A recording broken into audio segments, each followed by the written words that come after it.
Hi, David Bizard here, and you guys are watching PowerTec 10.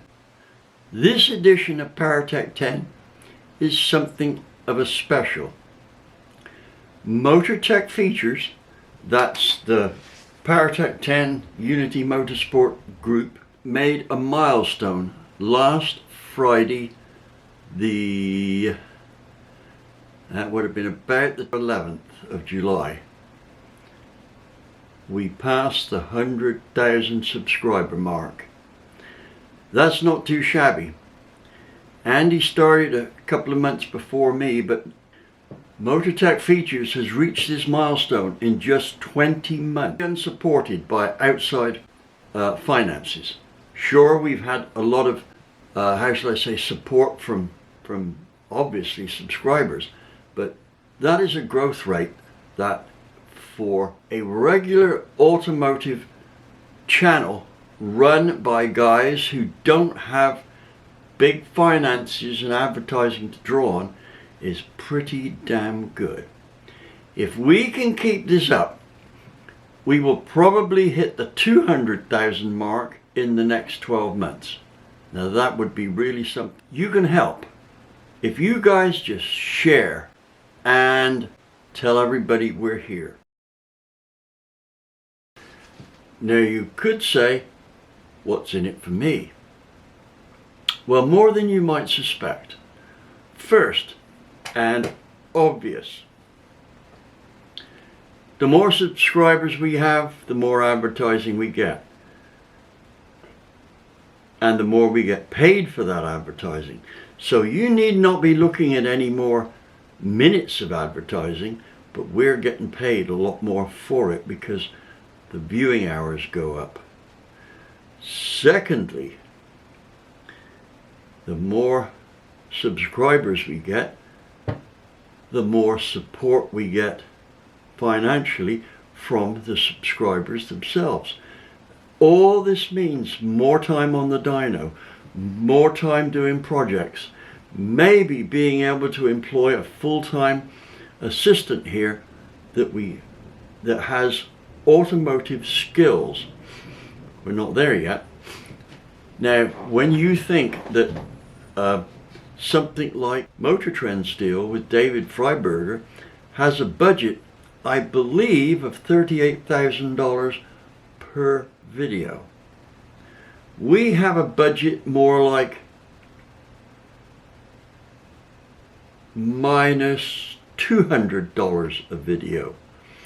So we can't quite afford to do what they're doing. But let me just throw a few things in here. Expertise. We're going to have some bona fide pro stock guys on here. I had a message via a third party from Greg Anderson. He would like to appear on our show.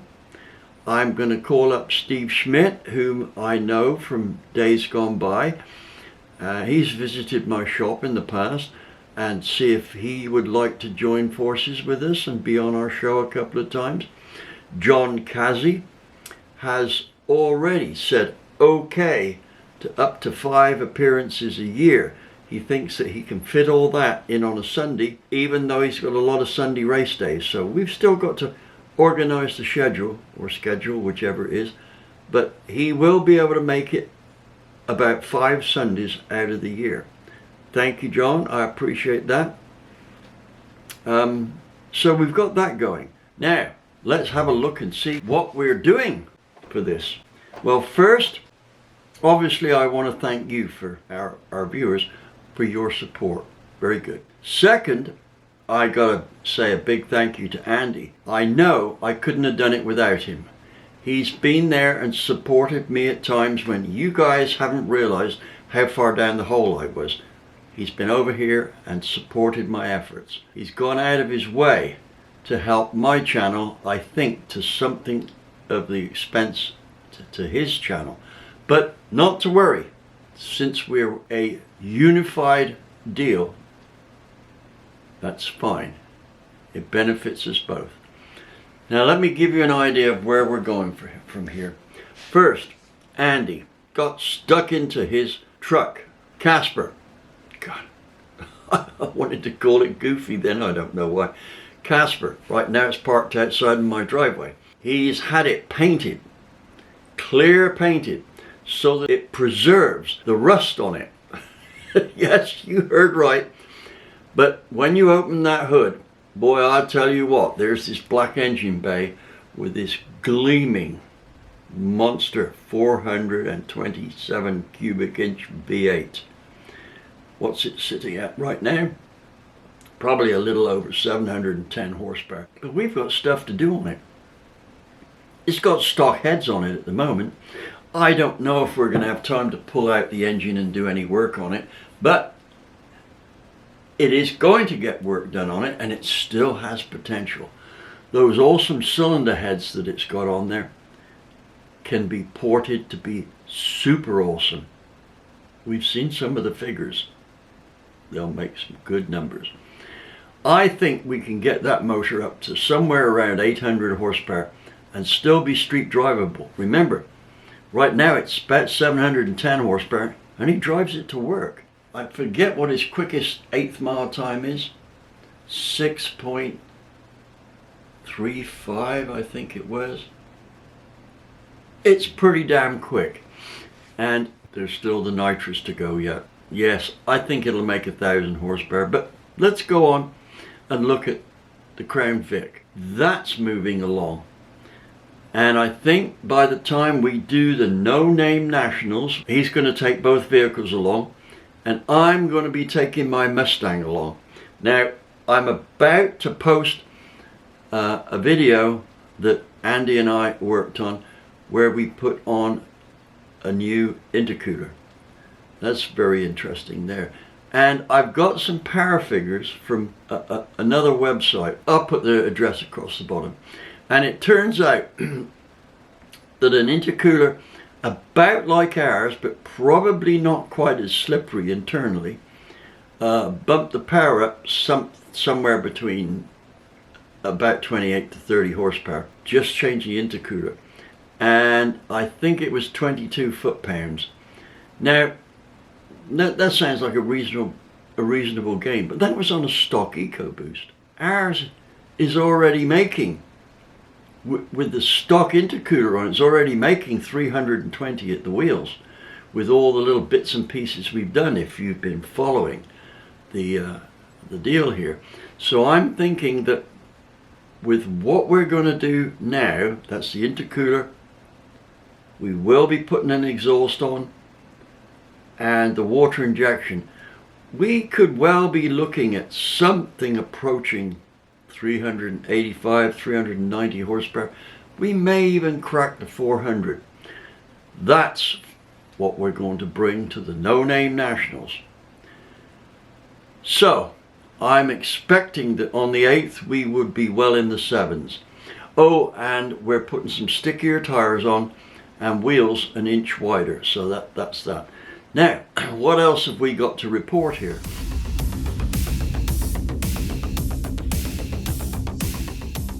Here's something else that I feel might be of interest to you guys, especially those who are on a tight budget, which pretty much means all of you. What we're going to do in each issue, or try to do, is to put up for sale something we've done as a project, and we need it tested, or it's up for sale, or both.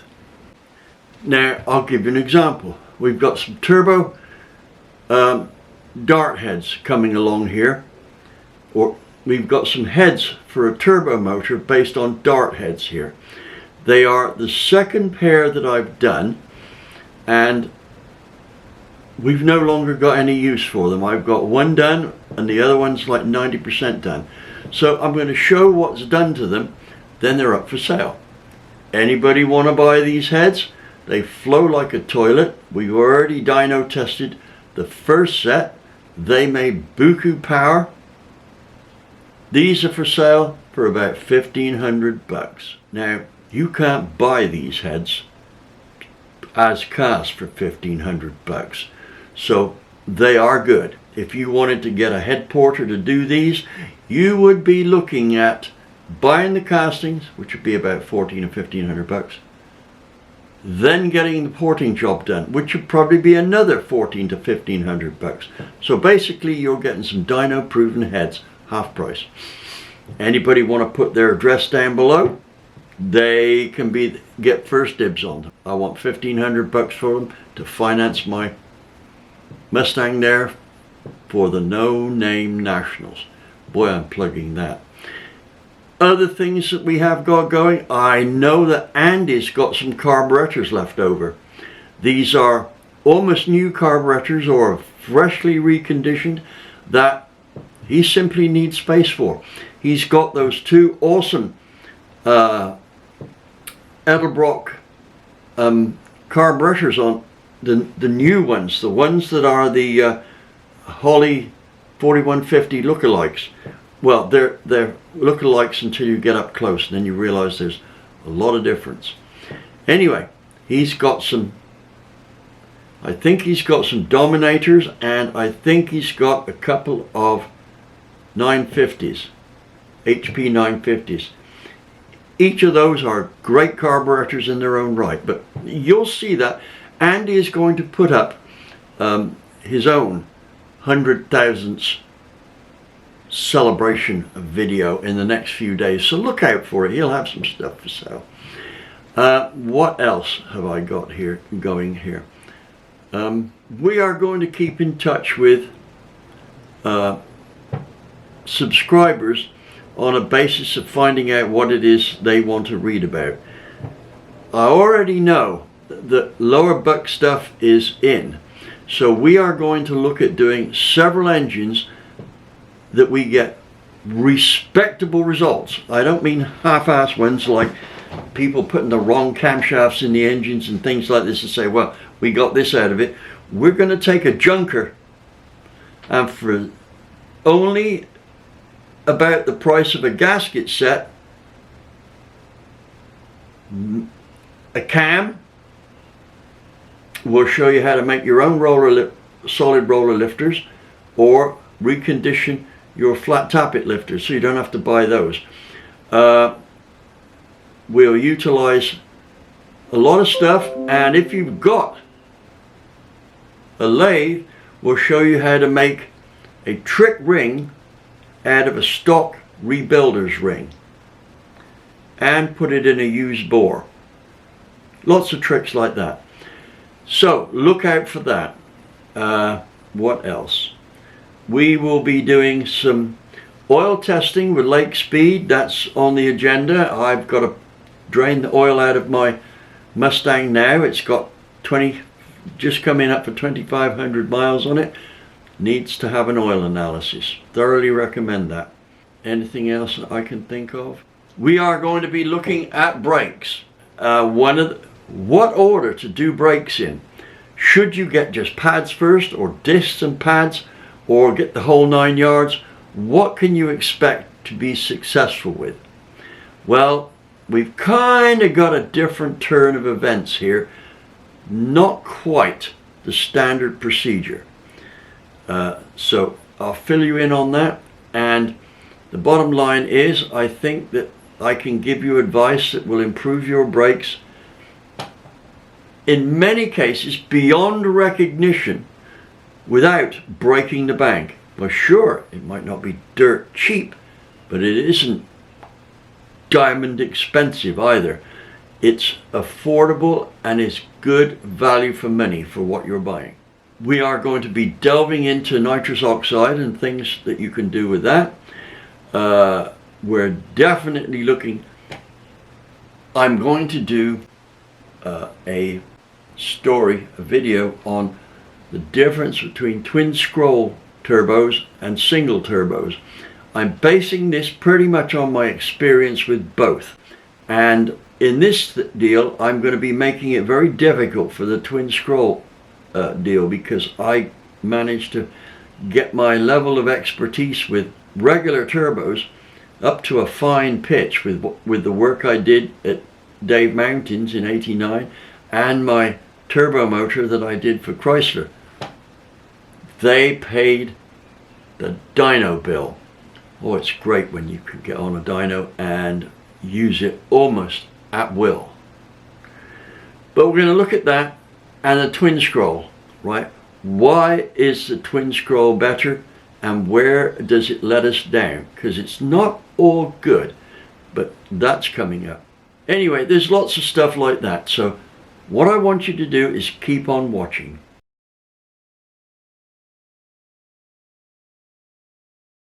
So what we're hoping is that our NASCAR guy, and we haven't thought of a name for it now, we've got things like the NASCAR Spy, the NASCAR Pirate, you name it. Anything with NASCAR in it. Just chime in the comment section below and see what you think we could do for a name for Brian's channel. But anyway, I'd like you guys to get on that channel, look at this stuff. You're going to get a cross between entry level and the fact that Brian has run countless hours dyno testing parts on cup car engines.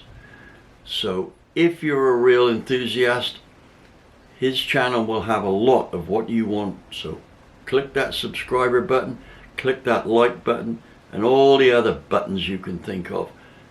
It'll help him and it'll help us, and it most certainly will help you.